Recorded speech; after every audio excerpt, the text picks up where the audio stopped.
नारायणपरो ज्योतिरात्मा नारायणः परः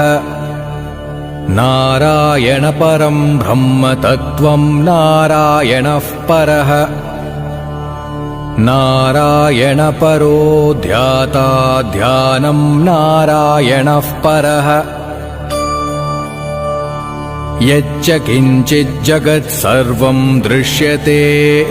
श्रूयतेऽपि वा अन्तर्बहिश्च तत्सर्वं व्याप्य नारायणस्थितः अनन्तमव्ययं कविगुं समुद्रेऽन्तं विश्वशम्भुवम् पद्मकोशप्रतीकाशगुं हृदयं चाप्यधोमुखम्